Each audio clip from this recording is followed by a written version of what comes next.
Hello, I'm Crystal Whimsey, and this is story time. Today I'm going to read you a very special story. Well, special to me anyway. This is the story of Teddy Bear of Bumpkin Hollow.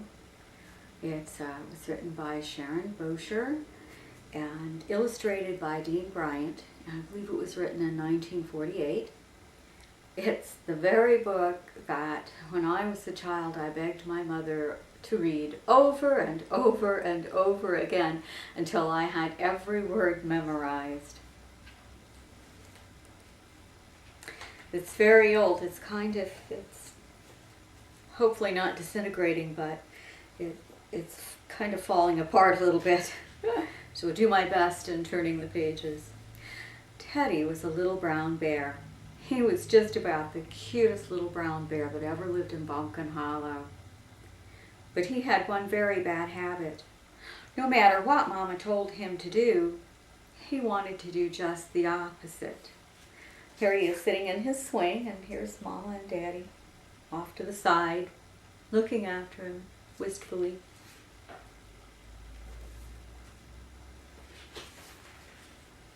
If Mama Bear said, "Teddy, it's time to come in and eat lunch now," Teddy would stay right where he was and play and play. If Mama Bear said, "Teddy, it's time to go to sleep now," he would just open his eyes as wide and say, "But Mama, I'm not sleepy." So here he is, playing in his sandbox over here and playing with his little train on this side. Doesn't want his lunch, doesn't want to go to sleep. No matter what Mama wanted him to do, he didn't want to do it.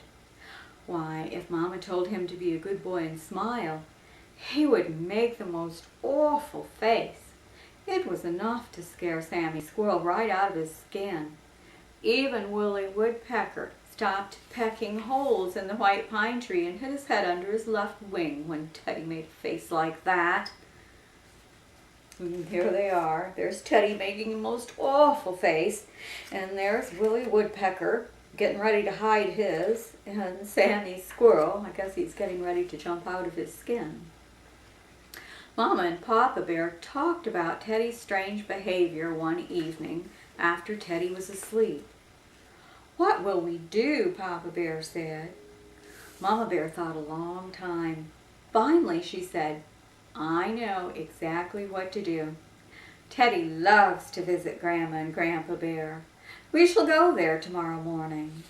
But we shall wait and see if Teddy goes or if Teddy stays at home." "But he can't stay alone," said Papa. "No, but Cousin Amanda will be glad to stay with him, I know," said Mama. And there they sit, Papa Bear in his favorite chair and Mama Bear in hers. Early the next morning, Mama called to Teddy. "Hurry up, Teddy. The sun is up and it's time for little bears to be up too." Teddy didn't even grunt. Mama Bear called him again, but still he didn't wake up. Mama had to call him 6 times because, of course, he didn't want to do anything he was told to do. Does that sound a little familiar? After breakfast, Mama gave him a shiny red bucket. "Go over to Honey Bee Hive," she said, "and get this bucket full of the very best mountain flower honey." Okay, there he is. She's trying to get him awake and he doesn't want to. Now he's up and she's giving him the little red bucket to take to Honey Bee Hive. "Take the short path, not the long one through the woods," she warned. "Now hurry, Teddy. If you are back by 10 o'clock, you will have a very pleasant surprise. If you are not back by then, you will be very sorry." "What is the surprise?" asked Teddy. Teddy just loved surprises.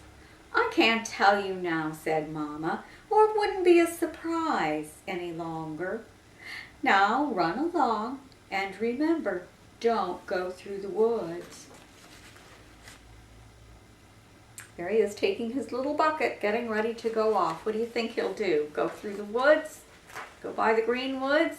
Or take the short path? Teddy ran down the path, swinging the shiny red bucket. Soon he came to the little twisted path that went into the woods. Teddy stopped.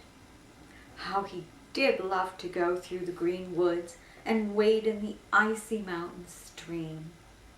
"Oh dear," said Teddy, "what shall I do? I wonder what the old surprise is anyway. I'll run as fast as I can, then it won't take me any longer to go through the woods than to go by the short path." And Teddy scampered down the little twisted path into the green woods.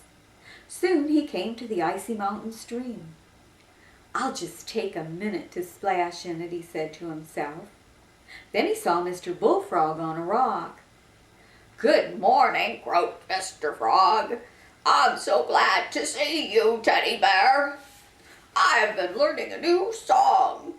Do sit down and listen and tell me what you think of it."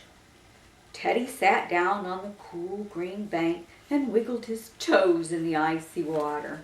Ooh, that looks good, doesn't it? This is a silvery little stream and frogs on there croaking out a song.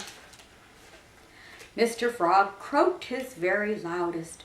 "That is a very fine song," said Teddy. "Let me sing you another," said Mr. Frog. "No," said Teddy, suddenly remembering the surprise. "I must hurry over to Honey Bee Hive." Oh, they were having such a good time. Mr. Frog sitting on his rock, just croaking out his best. Teddy went on, and soon he came to Honey Bee Hive. Mr. Honey Bee filled up the red bucket with the very best mountain flower honey, and Teddy carried his bucket home. But when he got there, Mama Bear wasn't anywhere to be found. Papa Bear wasn't anywhere either. And there on Mama Bear's favorite chair sat Cousin Amanda. When Teddy saw her, he wailed, "Where's my mama? I want my mama." Oh dear, there she sits in Mama's favorite chair, and there's Teddy with the honey at last, but he took too long, didn't he? "Oh," said Cousin Amanda, "your Mama and Papa left here at 10 o'clock this morning. They went to visit Grandma and Grandpa Bear. You could have gone with them if you'd been back on time." Teddy Bear ran over to his little soft bed. He buried his head under the pine needle pillow and cried and cried and cried.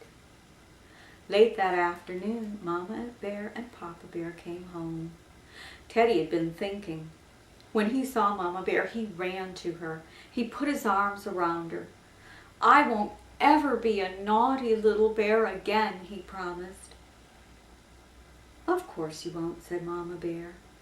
"Look what Grandma Bear sent home for you. Big chocolate cookies with white frosting. And she wants you to come and see her next week." And Teddy went. There he is. Oh, so sad, crying into his pillow.